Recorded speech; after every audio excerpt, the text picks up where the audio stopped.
¿Cuál crees, Inmaculada, que habría sido la medida más regresiva de cuantas ha adoptado el gobierno del PP y Ciudadanos?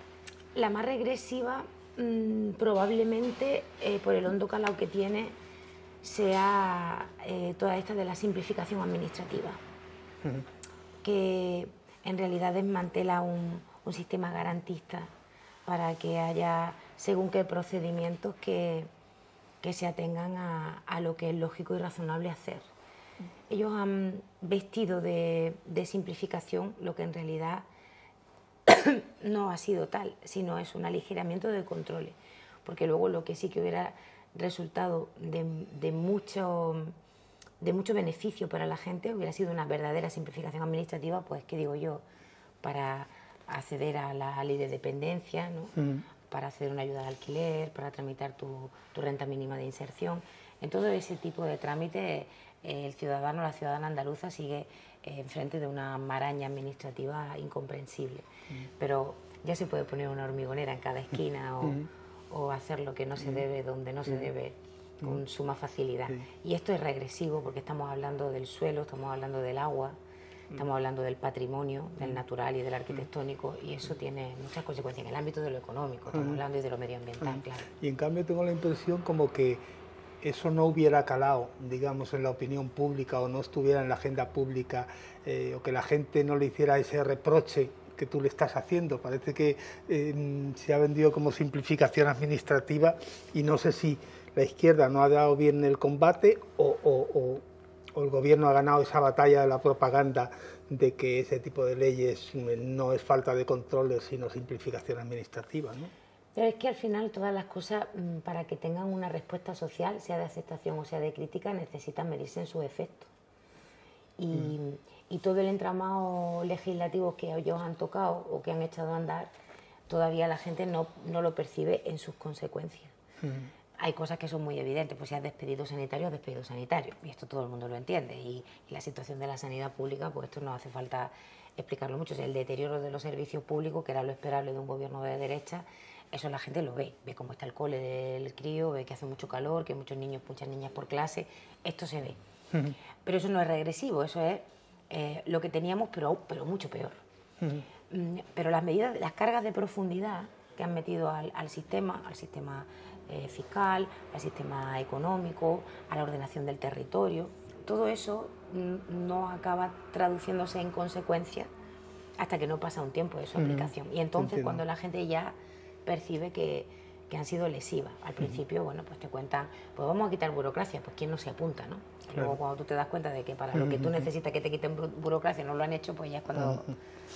Pero que te ponen allí en el pueblo, pues 3.000 apartamentos y tú con corte de agua, entonces cuando te das cuenta de las cosas. ¿Y cuál sería de las medidas del gobierno la que tú revocarías de inmediato, digamos, si llegarais al poder?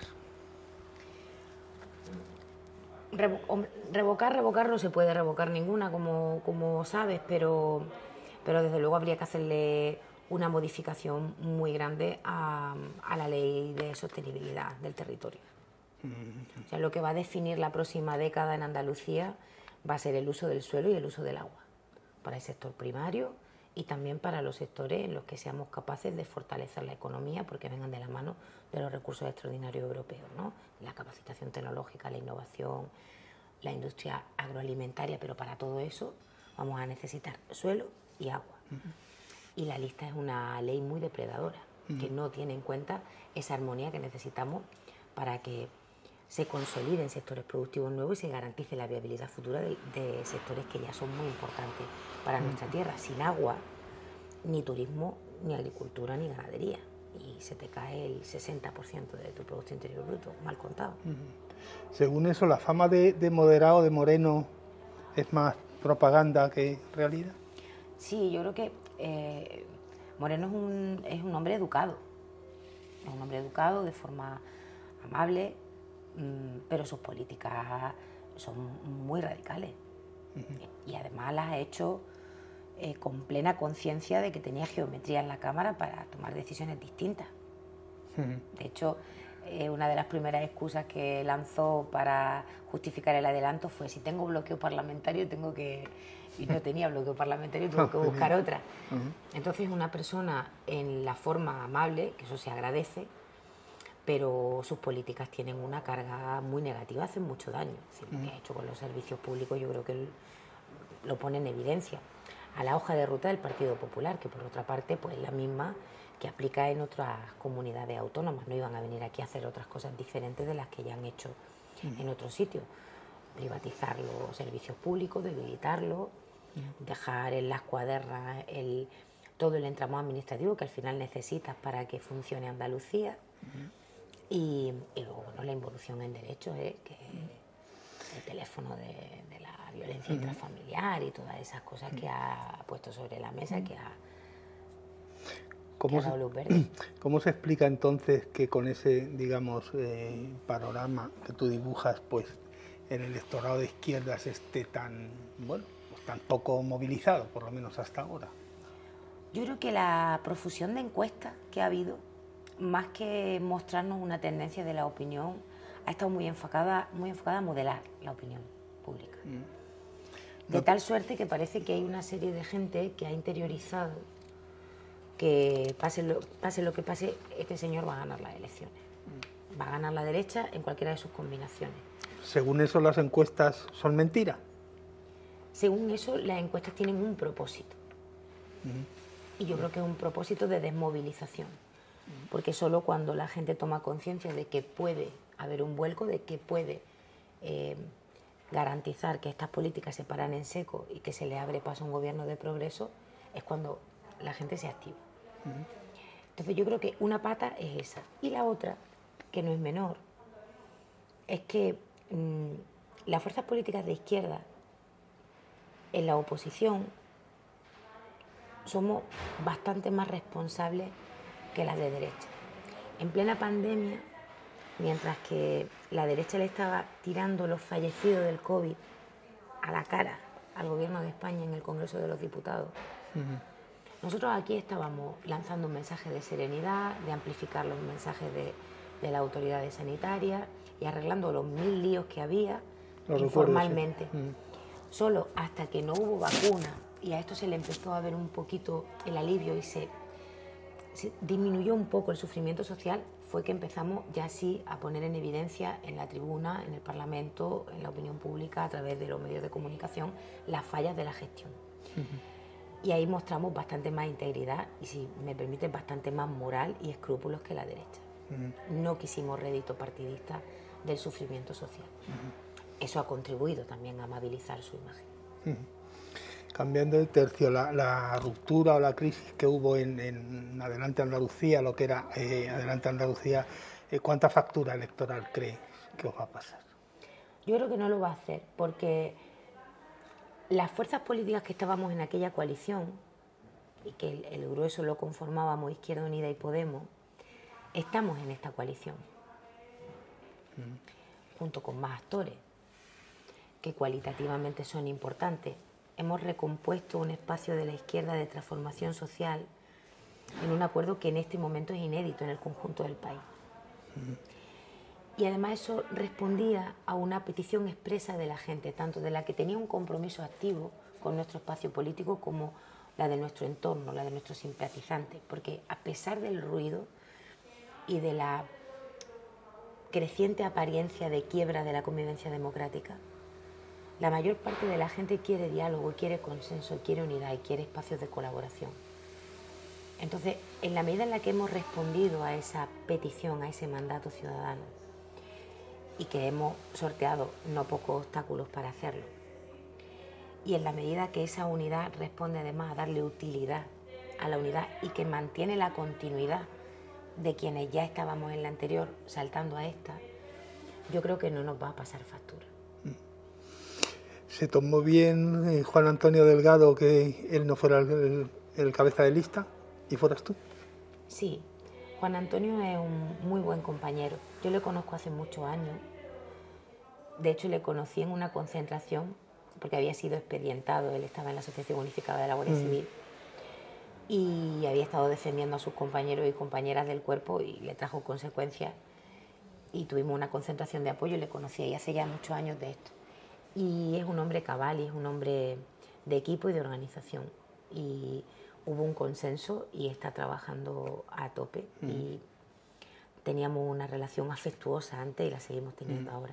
Para ti ser cabeza de lista está siendo más complicada que la portavocía del grupo parlamentario. Sí, sin duda, aunque solo sea por los kilómetros y el calor, aunque se hacen muchos kilómetros de portavoz, bueno, y en general se hacen muchos kilómetros de diputados de nuestro espacio político, porque hay que estar en los sitios que luego te da mucha alegría, porque yo no he ido todavía a ningún sitio de candidata que me hayan dicho, ahora vienes, ahora venís. No, esto no nos pasa.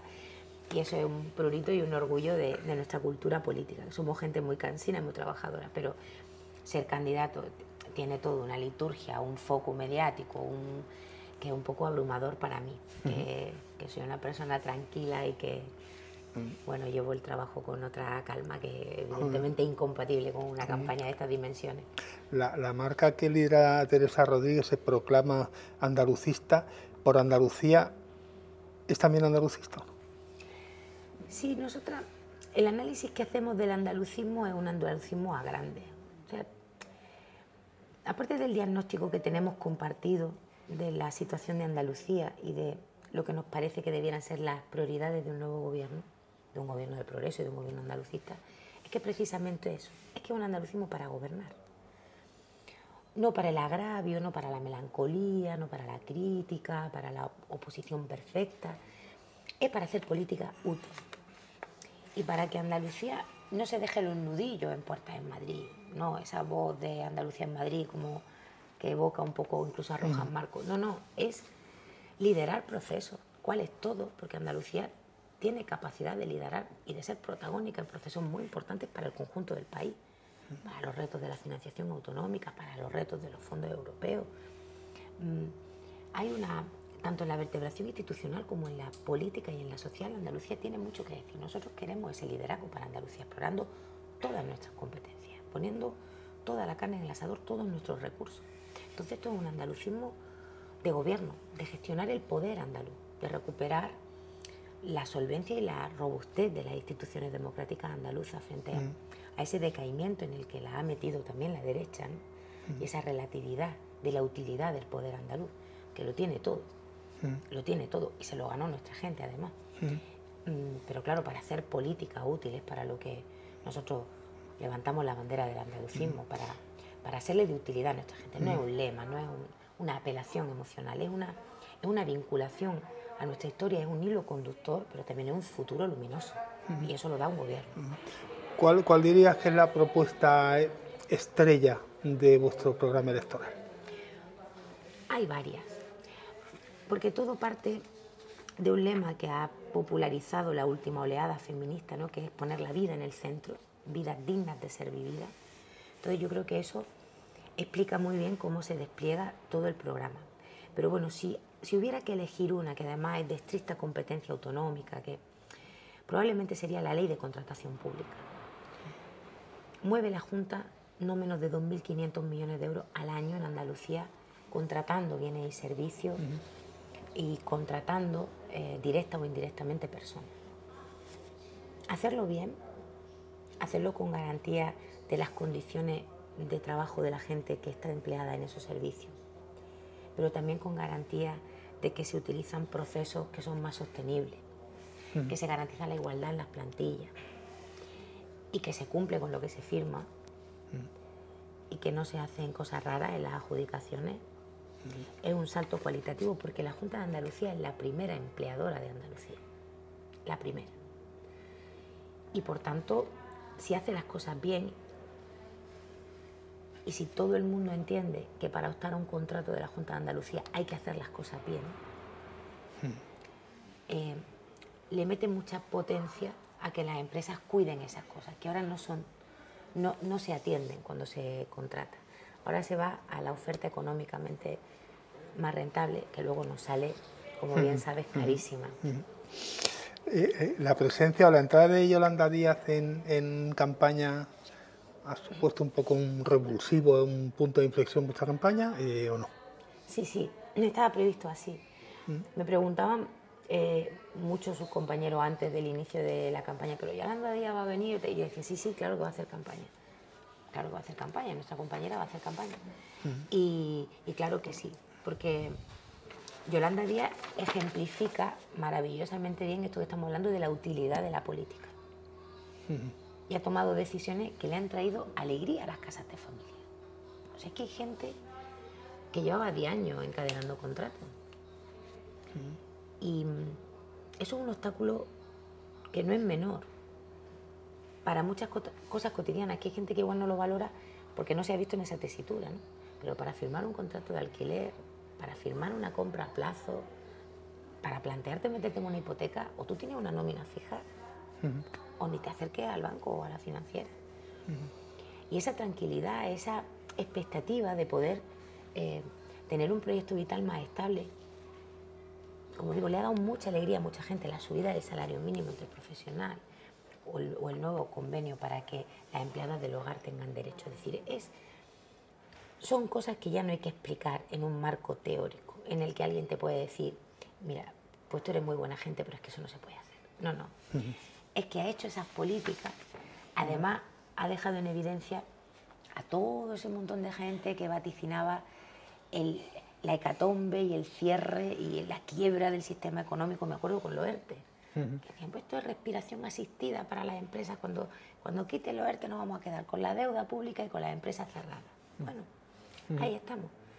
Entonces, su incorporación a la campaña nos da mucha potencia porque ejemplifica bien la posibilidad real de hacer lo que pone el programa para Andalucía, porque ahí tenemos la referencia de nuestros compañeros y compañeras que en el Gobierno de España han tomado medidas que ya han generado efectos muy positivos en la ciudadanía. Y la alegría con la que la reciben en todos lados, desde luego, apuntala esta tesis totalmente. Tus adversarios de la izquierda te han reprochado que dijeras que vuestro grupo se pensaría la posibilidad de abstenerse, llegado al caso, para impedir la entrada de Vox en el gobierno. ¿Mantienes esa idea de reflexionar sobre el asunto? Yo es que reivindico la reflexión en la política, que las cosas hay que pensarlas. Y un escenario indeseable, que yo tengo la íntima convicción de que no se va a dar, porque creo que la campaña va a servir para lo que tiene que servir, que es para que todo esto quede atrás y se abra paso a un gobierno progresista y andalucista. Pero un escenario indeseable de esas características, alguien que sea responsable debe echarle un pensamiento sereno a sus consecuencias. Y le digo más, el primero que lo tiene que pensar es Moreno Bonilla.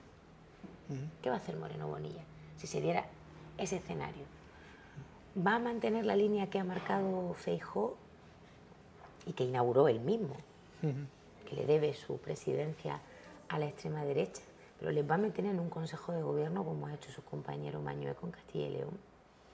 Va a coser el futuro del Partido Popular en Andalucía al futuro de la extrema derecha. El primero que le tiene que dar una vuelta es él. Pero yo creo que ese escenario indeseable merece una reflexión por parte de todo el mundo. Y yo creo que explicitar que las cosas hay que pensarlas no debiera ser objeto de crítica. Pero no es un error táctico, digamos, avanzar eso. No, fue no querer eludir una pregunta. O sea, a mí me preguntó una compañera suya qué haría en ese escenario. Yo dije, si ese escenario se produjera, habría que pensar. Y yo soy honesta políticamente y dije, efectivamente, que pensaba que... Y de hecho no me pareció que fuese a tener tanta repercusión. Pero es que es verdad que pensar no se lleva mucho. ¿Sacar menos de 10 diputados sería un fracaso para... No se va a dar ese escenario. Vamos a acabar, te voy a citar una serie de ítems sobre Vox para que me los puntúes, si te parece, de 1 a 10. 1 es lo que menos y 10 lo que más, de Vox. Ultraderechista, de 1 a 10. 10. Nacionalista.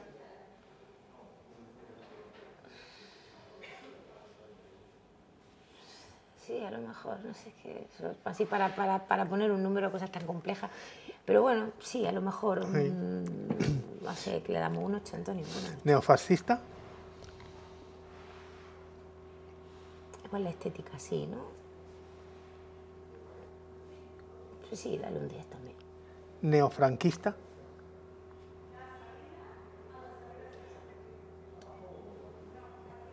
Estamos llegando al mismo sitio por muchos caminos, pero bueno, vale. Bueno. Dale otro 10. Xenófobo. Sí, bueno, eso, sin duda. Un 11. Eso se sale de la tabla, vaya. Y anticonstitucional. Sí, también. Sí, sí. Y finalmente, peligroso.